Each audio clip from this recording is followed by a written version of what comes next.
Zoti Vazaj, si e kemi trekëndçin e drejtësisë? Trekëndçi i drejtësisë është i fortë?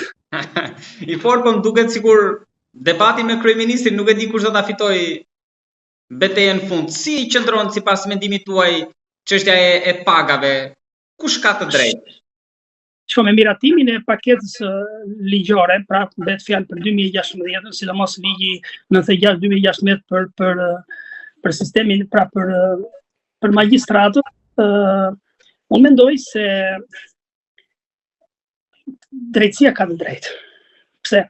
Sepse në fund të ditës pagat e gjyqtarëve dhe të prokurorëve duhet të referohen atij ligji. Pa diskutuar ligji për prokurorin, që sepse doli dhe shoqata e prokurorëve nëse keni parasysh,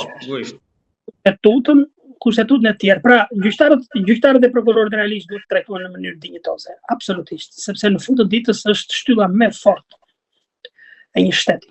Pra, nëse do të funksionojë një shtet, do të funksionojë drejtësia. Dhe për parantezë unë mund t'ju them i nderuar që unë do t'i tregoj vetëm një moment, pas luftës së Gjermanisë, pra pasi kishte humbur Gjermania, shefi i kabinetit të drejtësisë të kohës i ka shkuar kancelarit gjerman dhe i ka thënë: kemi humbje shumë të mëdha, zoti kryeminist e kancelar që kanë ata. Pse i tha ai? Po kaq milion ushtar, kaq miliard dollar, kaq humbje, kaq dëmtime, kaq banesa, kaq. Dëgjoj dhe goxha i tronditur ky këshilltari në atë kohë, i mbaroi sa kancelari mbarove, po i tha: drejtësinë si e kemi shumë të fortë. Shteti i gjermanëve do të bëhet shumë i fortë. Pra, nëse një shtet do të jetë i fortë, do të funksionojë drejtësia. Dhe nëse do të funksionojë drejtësia, gjyqtarët dhe prokurorët do të trajtohen në mënyrë dinjitoze. Duhet të trajtohen pag, duhet të trajtohen me mbrojtje personale, familjare të pasurisë tyre dhe duhet të trajtohen me strehim. Dhe çfarë unë për shembull jam kundër këtyre, do të thënë, magjistratëve. Jam, do të thënë, dhe kryeministri këtu për gjykimin tim gjithmonë këtu duhet përqendrohet. Për sa i përket gjykimit, për sa i përket shpejtësisë, për sa i përket afateve procedurale, për sa i përket veprimeve timore, sepse janë një sër elementësh të cilët do ditë edhe ne të tëra të flasësh. Pra, duhet ta trajtoj, do të thënë, nëse do të bëjmë ndryshime, duhet të bëjmë ndryshime te kodi procedurë civile, kodi procedurë penale e tjera.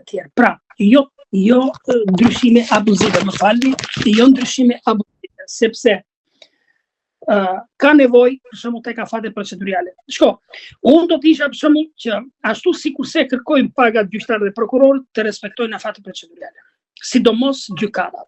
Në vendimmarrje, në përfundimin e procesit gjyqësor, në zbardhjen e vendimeve, arsyetimin e vendimeve, sepse shpallet dispozitivi vendimit dhe arsyetimi i vendimit del muaj dhe vite pas. Kjo është shkelje. Ka drejt kryeministri tek një pjesë që thotë po na njollosni edhe jashtë. Po pra, sepse në momentin, ajo shpreha e njohur, drejtësia vonuar, drejtësia mohuar. Pra, ti shpalli vendim sot si gjyqtar dhe pas 2 vjetësh zbardh vendimin, po pse kush e di? A është përdorim detyre? Nuk ka. Pra, këtu të mbaj përgjegjësi gjyqtarit. Ose prokurori, për shembull. Nis hetimin ta supozojmë kryen veprime të paligjshme. Këtu po, pra këtu do të bëhen ato ndryshimet radikale. Për shembull, në kohën tonë me sa mbaj mend unë ka qenë që nëse një gjyqtari i prisheshin 5 vendime, automatikisht duhet ikin nga detyra zotëri. Sepse unë jam avokat dhe nëse juve më vini dhe 5 qytetarë njëri pas tjetrit dështojnë, a më vjen mua njëri të trokas në studion time të avokatisë? Po pse ti si gjyqtar nuk mbake përgjegjësi që tu prish ka vendime? Sepse që të prishet vendimi gjyqësor do të thotë ose i paaft, pra nuk do të qëndrosh në sistem, ose i korruptuar. Po njëri në tjetër, se s'ka tjetër që aty. Nuk e i paaft, zotëri hap krau se vin të tjerë. Ose i korruptuar, shtohen 2 vepra penale. Pra, më kupton, kështu që sepse ke korrupsion aktiv e korrupsion pasiv. Ti akuzohesh drejt për korrupsion pasiv. Pra, unë mendoj në këtë konotacion duhet të përqendrohet kryeministri. Për sa i përket trajtimit, zotëri trajtoi ata njerëz, ata kanë rrisje përsipër, sepse ata shpallin vendime, ata kanë fatet e njerëz vendor, ata respektoj në mënyrë dinjitoze, po kërkoj llogari në mënyrë dinjitoze. Pra unë jam komplet kundër sa i përket kësaj pjese. Gjyqtarët dhe prokurorët e zotërisë duhet të trajtohen. Po në fundin edhe piramidën e pagave vetë qeveria e ka në dorë për ta miratuar. Sepse me miratimin e ligjit, më kupton? Me miratimin e ligjit 96/2016, pra, më kupton, janë saktuar qartësisht rritja e pagave në trajtimin në mënyrë dinjitoze. Kushtetuta po e ka të saktuar këtë pjesë, se në fund të ditës këta parlamentare miratohen, janë 140 deputetë që miratohen këtë paketë të reformës drejtësie. Kështu që unë gjykoj që për këtë pjesë kryeministri nuk ka të drejtë, për sa i përket të tjerave ka shumë të drejtë, sepse ti nuk ke të drejtë si gjyqtar të abuzosh me dosje, ta mbash pafundësisht dosjen. Ti ke një afat procedurial. Për arsyetimin e vendimit, ti ke një afat procedurial për veprimet e tjera, ti ke një afat procedurial për dozimin e dosjes. Pra, pse mua ti si avokat, qofse nuk e çoj brenda 15 ditë apo si e ka caktuar gjykata.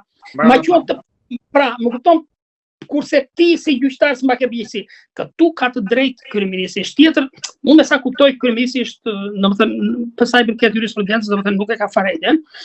Nuk e di se si e këshillojnë dhe ata këshilltar, por unë kam thënë edhe herë tjetër, nëse do të isha këshilltar i kryeministrit, unë nuk do ta lejoja kryeministrit të dilte në këtë pjesë.